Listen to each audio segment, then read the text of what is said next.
As you mentioned, the G7 came out today and blamed Iran for the deadly attack on the Mercer Street vessel. It's an Israeli-operated vessel. It was hit last Friday by a drone strike. 2 crew members killed. This is the first time we've had a fatal incident involving a ship. I mean, we've had a series of maritime skirmishes, frankly, since May of 2019, but this was the first fatality that we have seen.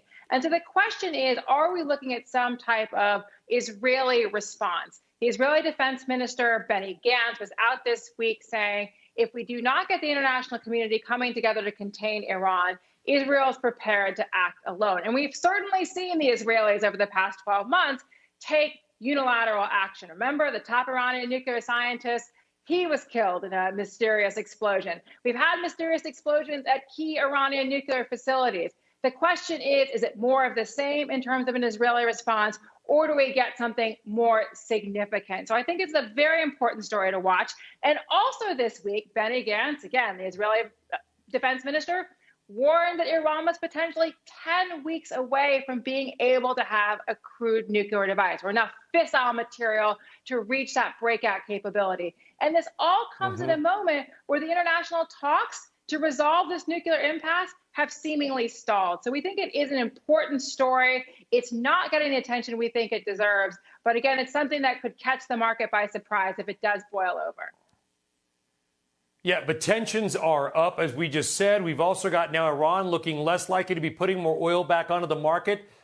Why haven't we seen a more meaningful move in the price of oil? OPEC's only throwing 400,000 extra barrels a day onto the market. That is not nearly enough to meet growing global demand. I mean, I think it's obviously the concerns about COVID. I mean, we have returns to some lockdown restrictions in China. There is real concern about key Asian markets because of COVID. So I do think it's the sum of all fears on demand that is weighing on this market right now.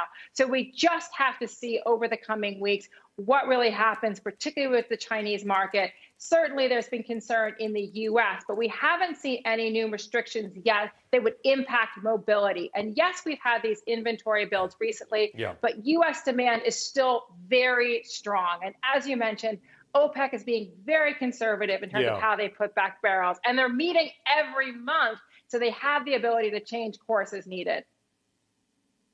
U.S. demand is strong. U.S. supply has not come up. We've gotten a little smarter, maybe, I guess, in production.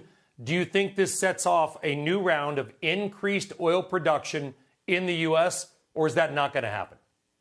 I mean, what we've seen so far from the public companies is that they are remaining very disciplined. It's been the private companies that have gone back to sort of ramping up at a pretty rapid pace. The public companies, I think, under pressure from investors, are remaining disciplined. The question is what happens next year, depending on, what is the price, what is the demand outlook. But for now, U.S. production is on a much more muted path than it has been in previous years when U.S. shale production would really kill any oil price rally.